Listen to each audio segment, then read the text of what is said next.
RPF लोग, Sealdah RPF लोग। 11टा समय से 2टा समय तक 2 बजे रात तक सब दुकान उठा दिया गया था। इधर साउथ में एक और फिर इधर ईस्ट में सब दुकान सब खुले जैसे। শিয়ালদহ ডিআরএম অফিস সূত্রে জানা গিয়েছে যে এই যে অবৈধ হকারগুলো ছিল এদেরকে এর আগেও সতর্ক করা হয়, নোটিশ দেওয়া হয়েছিল স্বেচ্ছায় উঠে যাওয়ার জন্য, কিন্তু নোটিশ পাওয়ার পরেও গা ঢিলে মেয়ে দিয়ে তারা সেখানেই বসেছিল। এরপরে গতকাল রাত্রিরে রেল কর্তৃপক্ষ এসে সেই হকারদেরকে উচ্ছেদ করেন, এমনটাই সূত্রমার্কার খবর। রাজ্যের রাজনৈতিক পালাবদলের ঠিক পরেই পাল্টে গেল শিয়ালদহ স্টেশনের চিত্র। রাতারাতি দেখা গেল এই শিয়ালদহ স্টেশন থেকে, যেখান থেকে বলা যেতে পারে এক দিনে পরিসংখ্যান বলে এক দিনে প্রায় 9 লক্ষেরও বেশি যাত্রী এই শিয়ালদহ স্টেশন থেকে যাতায়াত করেন তাদের কর্মস্থানে যাওয়ার বা জীবিকা নির্বাহ করার জন্য বলতে গেলে চলে। কিন্তু আজকের সকাল থেকে রেল কর্তৃপক্ষের দ্বারা 250 থেকে 300টা হকারকে অবৈধ হকারির জন্য তুলে দেওয়া হলো। এই মুহূর্তে ছবিটা আমি দেখাতে বলবো, এই যে 16 নম্বর প্ল্যাটফর্ম, 16 নম্বর থেকে শুরু করে যত প্ল্যাটফর্ম দেখা যাচ্ছে প্রত্যেক কটা প্ল্যাটফর্মে শুধু যাত্রীর ভিড় আছে, কিন্তু যাত্রীর ভিড় ছাড়া কোনো রকম ভাবে কোনো হকারের দৌরত্ব দেখা যাচ্ছে না। রেল কর্তৃপক্ষ যেটা জানাচ্ছেন বারবার যে একাধিকবার যে যাত্রীরা এখানে যাতায়াত করেন সেই যাত্রীদের হকারদের জন্য দুর্ভোগ হয়, হকারদের জন্য যে প্ল্যাটফর্ম দখল করে থাকে সেই প্ল্যাটফর্ম দখল হয়ে থাকে, এবং 1 নম্বর প্ল্যাটফর্ম থেকে 21 নম্বর প্ল্যাটফর্ম পর্যন্ত আজকে সকালে নির্দেশিকা জারি হওয়ার পর থেকে সব মিলিয়ে 250 থেকে 300 জন হকারকে তুলে দেওয়া হয়েছে।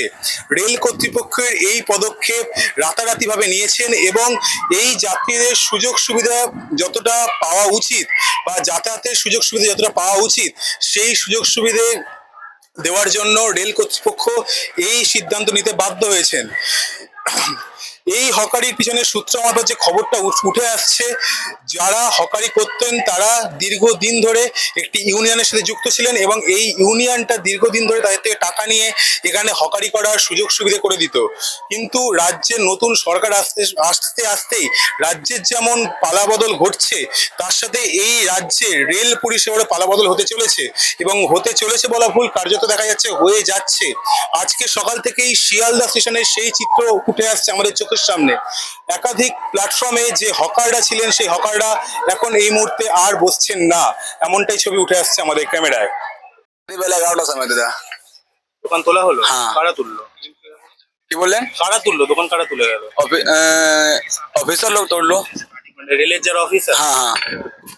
তারপর থেকে কোনো যারা হকার কেউ আসেনি দেখতে যে দোকান উঠে গেছে তাদের? আসে, লেকিন কেউ কিছু বলে নাই দাদা, আচ্ছা, সবাই চলে গেল বাড়ি। তোলা হয় তখন দেখেছিলে? হ্যাঁ দেখেছে, देखे थे। দেখেছে? ও কে তুললো দোকান? आरपीएफ लोग, কারা? सियालदह आरपीएफ लोग, আচ্ছা, आरपीएफ जीआरपीएफ। জিআরপিএফ। কতগুলো দোকান তুলেছে তাও? 11टा समय से 2टा समय तक 2 बजे रात तक सब दुकान उठा दिया गया था। কতগুলো দোকান তুলেছে? इधर साउथ में एक और फिर इधर ईस्ट में सब दुकान তুলে দিয়েছে? सब खुले जैसे।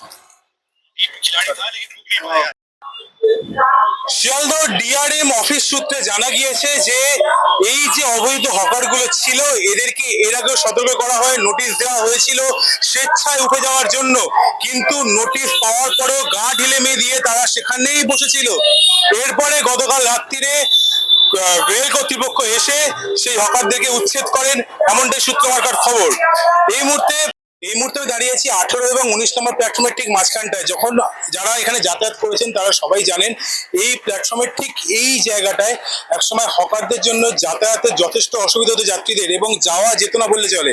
কিন্তু এই মুহূর্তে ছবিটা উঠে আসছে, এখানের জায়গাটা সম্পূর্ণভাবে ফাঁকা হয়ে গেছে এবং যে হকাররা এখানে হকারি করতো দীর্ঘদিন ধরে তাদেরকে তুলে দেওয়া হয়েছে। এবং কার্যত যেটা বলা হচ্ছে দীর্ঘদিন ধরে যে প্রক্রিয়ায় এই হকার এখানে দীর্ঘদিন ধরে ব্যবসা করে যেত, একটা ইউনিয়ন ছিল তাদের, ইউনিয়নে দীর্ঘদিন ধরে টাকা দিয়ে তারা এখানে ব্যবসা করত, কিন্তু এই মুহূর্তে দাঁড়িয়ে ইউনিয়নরা সম্পূর্ণভাবে বন্ধ করে দেওয়ার প্রতিশ্রুতি দিয়েছেন রাজ্যের মুখ্যমন্ত্রী শুভেন্দু অধিকারী, এবং সেই ইউনিয়ন রাজ বন্ধ হওয়ার জন্যই কার্যত দেখা যাচ্ছে গোটা পশ্চিমবঙ্গের ইউনিয়ন রাজ খতম করার জন্য যে পদক্ষেপ নিচ্ছেন মুখ্যমন্ত্রী, এই শিয়ালদার এই স্টেশন চত্বর এই মুহূর্তে দাঁড়িয়ে ফাঁকা হয়ে গেছে এবং এই চত্বরে যত হকার ছিলেন তা সেই হকারদের সম্পূর্ণভাবে তুলে দেওয়া বা উচ্ছেদ করা হয়েছে, এরকমটাই ছবি উঠে আসছে আমাদের চোখের সামনে। এই মুহূর্তে আমি দাঁড়িয়ে আছি ঠিক শিয়ালদা স্টেশনের একদম বাইরেই, একদম ঠিক ঢিলছোড়া দূরত্বে সাউথ স্টেশনের ঠিক বাইরের দিকটাতে, এবং এখানে যে ছবিটা দেখা যাচ্ছে যে একাধিক দোকান যেগুলো উচ্ছেদ করা হয়েছে সেই দোকানগুলোকে ভেতর থেকে নিয়ে এসে এই বাইরে এখানে রাখা হয়েছে। আর একদিকেও ছবিটা আমি তুলে ধরতে বলবো চিত্র সাংবাদিককে, যে দোকানগুলো ভেতরে রাখা ছিল, যেগুলো অস্থায়ী দোকানপত্র যেগুলো ভেতরে রাখা ছিল, যেখান থেকে দৈনন্দিন ব্যবসা করতেন যে হকার তারা, সেই দোকানগুলোকে এই মুহূর্তে এই যে এখানে ভেতর থেকে নিয়ে এসে বাইরে এভাবে ফেলে রাখা হয়েছে। এখন এই যে এই উদ্যোগটা রেল কর্তৃপক্ষের পক্ষ থেকে কতটা গ্রহণযোগ্য হতে চলেছে সেটা সময় কথা বলবে, কিন্তু যে হকারদের ক্ষতি হলো বা যে হকাররা ক্ষতিগ্রস্ত হলেন তাদের এই যে এই ক্ষতির ভরপাই কিভাবে হবে সেই নিয়ে প্রশ্নচিহ্ন আমাদের পক্ষ থেকেও থাকলো। গতকাল হাওড়া স্টেশনে যে ছবিটা দেখা গেছে যে হাওড়া স্টেশনের বাইরে যে কটা অবৈধ দোকান ছিল সেই দোকানগুলোকে বুলডোজার দিয়ে সরিয়ে দেওয়া হয়েছে এবং তারপরেই চিত্রটা বদলে গেল এবং ছবিটা উঠে এলো শিয়ালদা স্টেশন থেকে, যে শিয়ালদা স্টেশনে যে হকার ছিল সেই হকারদেরকে তুলে দেওয়া হলো। আমরা কথা বলে যেটা জানতে পারলাম, গতকাল রাত্রির বেলায় হকারদেরকে তুলে দেওয়া হয়েছে এবং যারা রেল কর্তৃপক্ষের পুলিশ আছেন এবং রেল কর্তৃপক্ষের উচ্চপদস্থ কর্মচারী যারা আছেন তারা প্রত্যেকে এসেছিলেন রাত্রির 11টা নাগাদ এবং 11টার সময় এসে সেই হকারদেরকে তুলে দেওয়ার ব্যবস্থা করেছেন।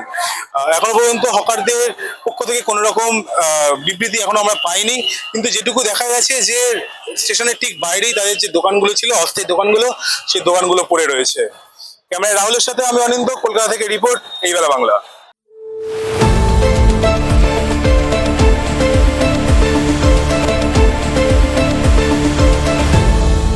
আপনারা দেখছেন এই বেলা বাংলা, শিরোনামে সবার আগে।